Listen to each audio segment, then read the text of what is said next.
When my son spent his first days in the NICU, I sent one plea to the family chat. Please visit. My mom replied, we're busy, it's not a good time. Hours later, she posted dinner party photos. A month later, still sleeping in a plastic chair beside my baby, my phone buzzed with 911 missed calls from sister. It's urgent. Call back. Without thinking twice, I didn't want to be strong anymore. Not after the contractions hit early and hard in the middle of a regular Tuesday. Not when I was rushed into an operating room with blinding lights and masked faces. Not when I woke up hours later and was told my son was in critical condition. I didn't want to be the woman who always handled everything, who smiled through chaos, who figured things out while everyone else leaned on her. I just wanted someone to lean on. The NICU isn't a place anyone imagines when they think of birth. It's all machines, quiet alarms, and too many wires. No balloons, no celebration, no photos sent to group chats.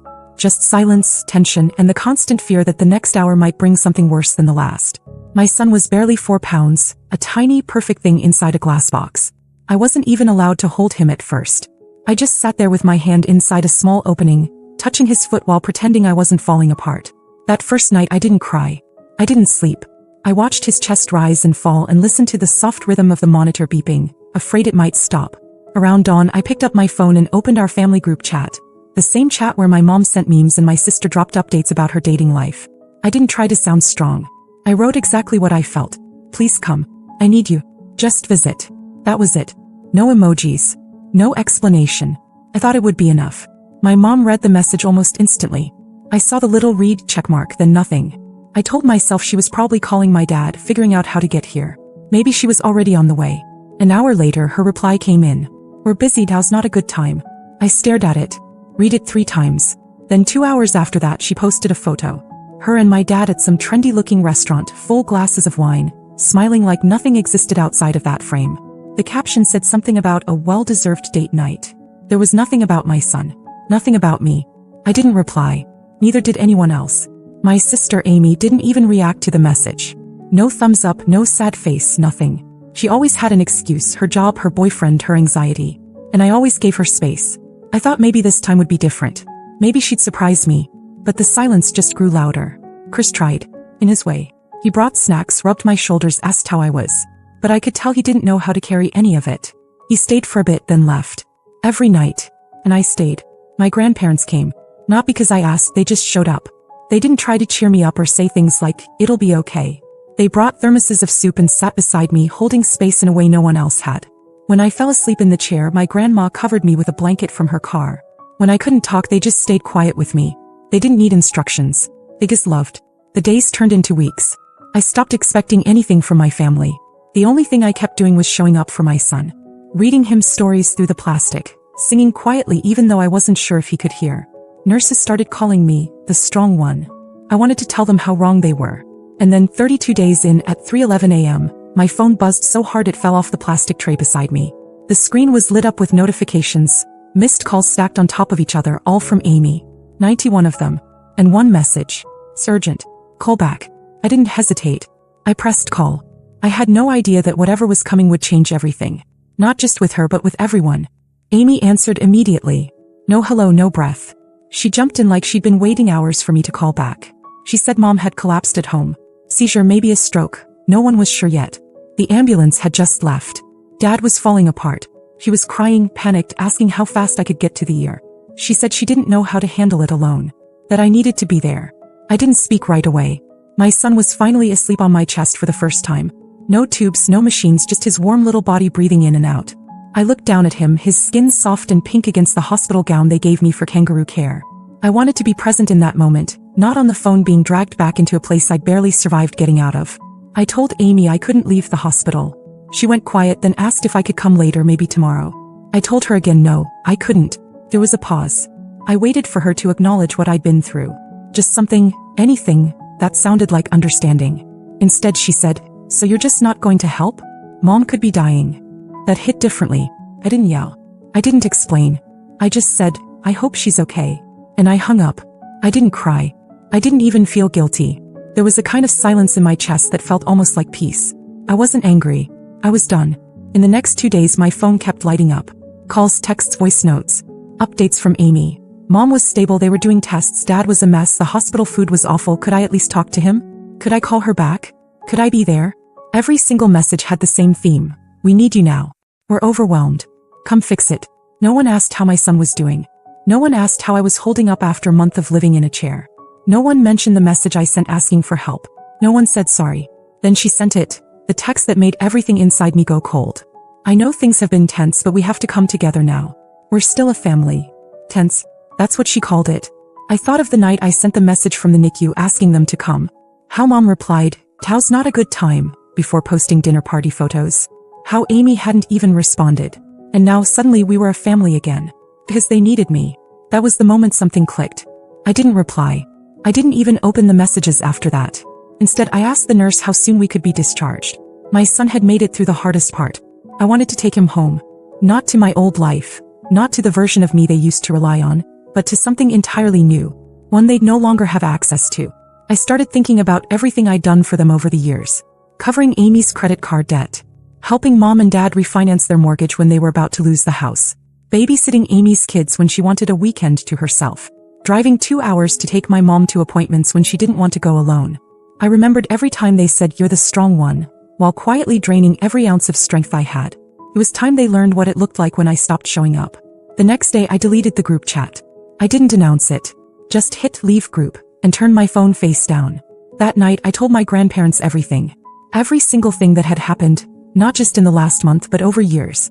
The pattern, the guilt, the exhaustion. They listened. Then my grandpa nodded once and said, "You're not wrong, Hannah. Not for any of it." My grandmother added, "They made their choices. Now you get to make yours." And I did. But what came next they never saw coming. Not Amy. Not my parents. Not even Chris. Because this time I wasn't just walking away. I was taking everything they thought they still had control over with me. Leaving the hospital felt surreal. My son, bundled in a soft blue blanket, was asleep in the carrier beside me. We walked out of the NICU, past the nurses who had become my only real lifeline, through the corridors that had held every emotion I'd buried for the past 5 weeks. I didn't look back. We went straight home. No stops. No announcements. No group chats. The silence from my family was strange at first, like waiting for a storm that never came. Amy didn't call again. Neither did my parents. I saw that they'd added each other back into some version of the group chat. I hadn't been reinvited. It was fine. I had a newborn and a pile of medical bills and an apartment that felt unfamiliar after living at the hospital for so long. I had bigger things to do than chase after people who only knew how to take. Chris tried to talk to me about it once. Said something about how they were still my family. I didn't argue. I just asked him what he thought they were to me when I was begging for help and nobody showed. He didn't have an answer. A week after we got home, the first of the automatic payments hit my account. The ones I'd been covering for years without being asked. Amy's car loan. My parents' utilities. One by one I started shutting them off. No warning. Just canceled the transfers. 2 days later Amy texted me. "Hey, I think there's an issue with the bank. My payment didn't go through?" I didn't reply. A few hours later another message. "Did you cancel the transfer? I'm gonna get hit with late fees, Hannah." I thought we were going to talk about this. Talk about what? I had sent one message from the NICU. Asking them to come. They didn't even bother to pretend they cared. I deleted her message and blocked the number. The next day I got a voicemail from my dad. I hadn't heard his voice in weeks. He didn't say anything about my son. Didn't ask how we were. Just launched into a long-winded explanation about how hard things had been since Mom got home from the hospital. How money was tight, how he knew I'd been through some stuff. But family had to stick together. I blocked him too. Chris watched all of this unfold with a kind of quiet confusion. He didn't get it, not fully. But he stopped asking questions. I think he saw something in me that scared him a little. I wasn't emotional. I wasn't angry. I was done. And he knew it. Then something happened that shifted everything into sharper focus. My grandparents invited me to dinner. They'd seen the silence. The distance. They never asked me to explain it. But that night after dinner my grandfather handed me a stack of documents. He'd been revising their will. Quietly without telling anyone. He said, "We've seen who's there for you and who isn't. We're not leaving anything to people who've treated our granddaughter like a stranger." It took me a moment to realize what he meant. They weren't just cutting my parents and Amy out of any future inheritance. They were transferring assets into my name now. Real estate, savings, trust accounts. Everything they'd once promised to divide. My grandmother looked at me and said, "We won't be around forever, Hannah. And we want to make sure the people who deserve your love don't end up using you." They saw it. They always had. And now, the people who thought they could keep pulling from me forever were about to learn what it felt like to have the ground pulled from under them. The first reaction came from Amy, and it wasn't what I expected. One morning I got a package.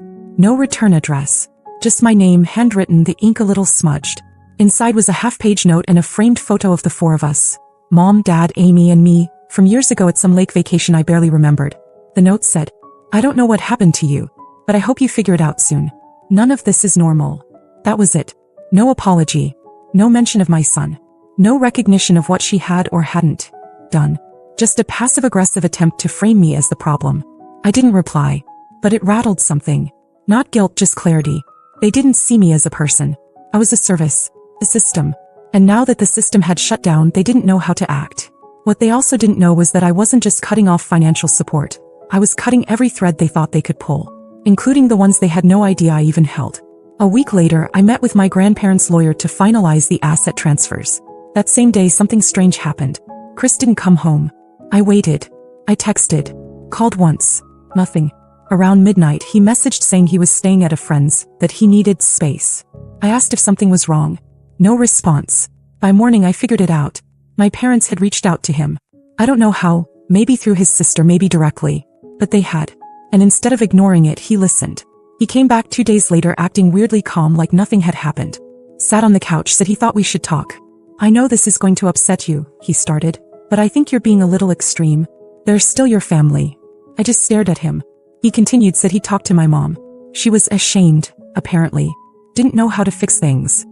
He said Amy felt attacked. That they were just trying to reconnect. That's when I realized they had gotten to him because they couldn't get to me. Chris said he wanted us to think about our son. About growing up without grandparents, without cousins, without the family he deserved. He said forgiveness was strength. That maybe I'd taken things too far. I didn't argue. I didn't cry. I just asked one question. Did they ever ask how our son is? He blinked, thought, then said slowly, "No." But that was enough. Later that night, when he went to shower, I opened the shared bank account and removed access. I moved what was mine.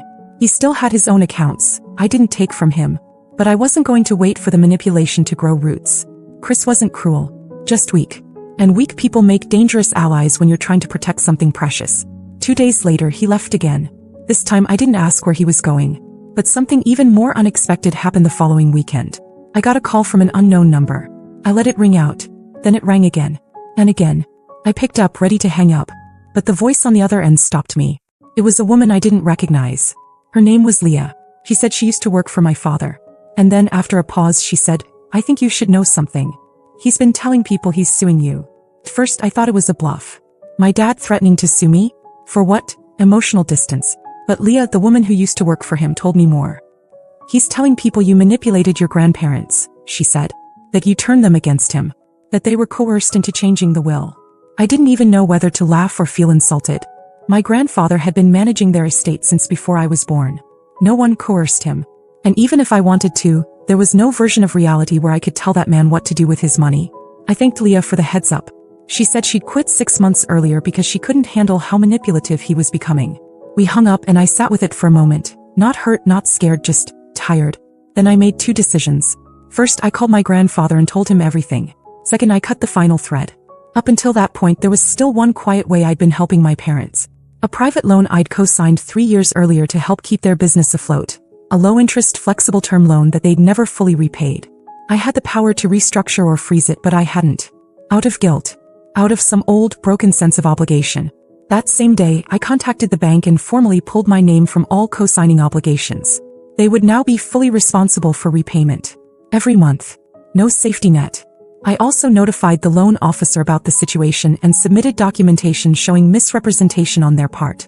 It triggered a reevaluation. Within 2 weeks, the business account was frozen for review. And everything changed. Amy called again from a different number. I didn't answer. She left a voicemail, crying, not subtle crying but panicked, breathless sobs, saying I was tearing the family apart. That mom had broken down after hearing from the bank. That dad was devastated and felt betrayed. Then she said something that sealed it all. "If you do this, we'll have nothing. Are you really okay with that?" I deleted the voicemail. 3 days later, I got an email from their lawyer. It was short. 1 line. "This matter is considered closed. No further action will be taken." I guess once they saw the will held up, once they realized the inheritance was gone, the loan protection's gone, the business unraveling, they knew. They had no case. No leverage. Nothing. They didn't want me. They just wanted what I gave. Chris tried to come back once. Said he'd made a mistake, that he didn't know how bad it had gotten, that he wanted to be there for me and our son.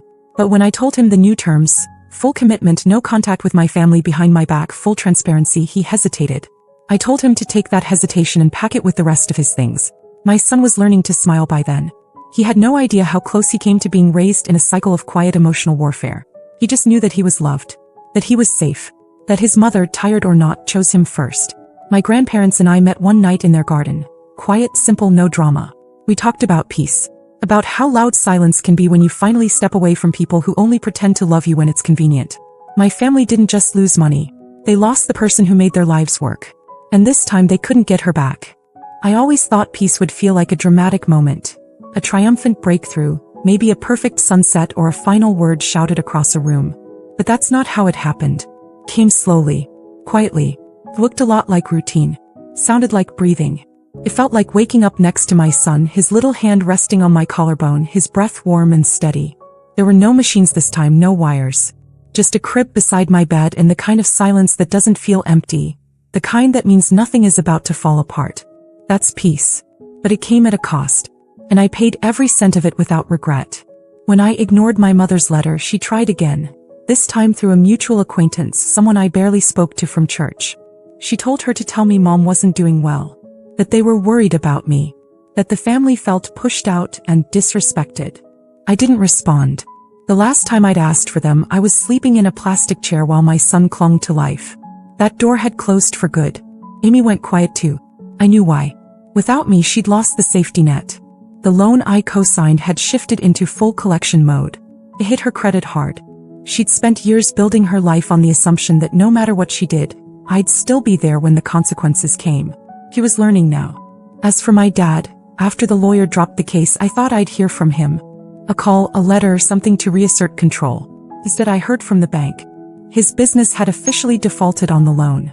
He tried blaming me, claiming I'd sabotaged him. But paperwork doesn't lie. Signatures don't disappear. Their world started cracking without me in it. But mine started to rebuild. I finally got clarity on my own finances. Organized, clean, unburdened by secret transfers and quiet guilt. I moved into a slightly bigger apartment with better light and a second bedroom I turned into a nursery. It's not fancy, but it's mine. Every lamp, every photo frame, every blanket was chosen because I liked it. Not because it was a hand-me-down. Not because it was free. Not because someone else told me I needed it. My grandparents helped where they could, not with money but time, love, stability. They never once pressured me to reconcile. In fact, my grandfather told me something one night that stuck with me. He said, sometimes cutting someone off isn't an act of anger. It's an act of self-respect. I think about that a lot. Chris has moved out for good. The separation was clean, unemotional. He didn't fight me on anything. I think he knew he'd never really been in the fight to begin with. We didn't hate each other. We just ended. Some endings are like that. Slow burns that leave no fire behind. Now it's just me and my son. And I'm not scared. We wake up early. He smiles when he sees me. I read to him from books I picked out one by one. He's growing fast, curious, strong, already trying to pull himself up when I lay him on my lap. There's still a long road ahead. Single motherhood isn't easy. But every decision I make now, I make without fear of someone else's disappointment. I'm raising him to know love that isn't transactional. Support that doesn't come with strings. Family that means presence, not pressure. There are a few things I haven't shared yet. Details about something else that happened recently. Something small but unexpected. Something I'm still thinking about quietly. I'm not ready to write about it now. Maybe I'll update later. But for now, I'll leave you with this. Okay. No, I'm more than okay. I'm free for the first time in my adult life. Not because someone gave me permission, but because I stopped asking for it. And I've never been more sure of what I deserve. My update. I wasn't planning on writing again. I honestly thought the last part would be it. The final chapter, the closed book. Life had become simple in the best way. No drama, no chaos, no one draining me dry. Just quiet mornings, soft baby laughter, and a steady rhythm I hadn't known I was capable of creating. But sometimes, peace brings with it strange echoes. It started with a small envelope. No return address, but my name was written carefully. Not messy, not rushed. Whoever sent it knew me well enough to spell my name right. A detail that caught my attention more than it should have. Inside was a single photograph. It was me and my son sitting on the edge of a low brick wall near the pond at the park. He was leaning into me, both of us watching the water where ducks had gathered. I was holding a half-eaten apple. He had his sock half off as usual. It wasn't posed. It wasn't flattering. But it was real. On the back of the photo in small handwriting were 4 words. You finally look free. No signature. No date. For a moment I felt that old flutter. That sense of being watched, of my boundaries being quietly tested. But then I looked at the photo again. And I felt something else. Whoever sent it wasn't trying to invade my life. They were acknowledging it. I don't know if it was Amy. Or maybe someone from my past who used to be closer than they should have been. It doesn't matter. What matters is that even from a distance someone could see the difference. And there is a difference. My life isn't perfect, not by any stretch. There are still hard days, especially as a single mom. Nights when I lie awake budgeting down to the last cent. Mornings when I carry my son through daycare drop-off while running on 3 hours of sleep. But it's mine. All of it. There's no pretending anymore. No bending myself into someone else's version of family. No guilt for saying no. No bitterness when the phone doesn't ring. I've learned how to build a life around the people who show up, not the ones who only remember me when they need something. My grandparents are still my steady place. My son is growing fast, faster than I'm ready for. He started saying words now, just little ones. One of the first was, home. I think that says everything. And to those of you who followed this, who read every part, who messaged, who rooted for me even in silence, thank you. Truly. More than I can say. I never expected this story to resonate the way it did. I never thought strangers would care about a tired woman in a plastic hospital chair whispering to a baby in an incubator. But you did. And it mattered. That kind of support. I didn't grow up with it. But I found it here. I don't know if I'll post again. Maybe one day when something shifts or when I have more to share. But for now I'm okay closing the page here. Not because the story is over. But because finally I'm living the part one never thought I'd reach. The quiet, honest, free part. Thank you for walking with me.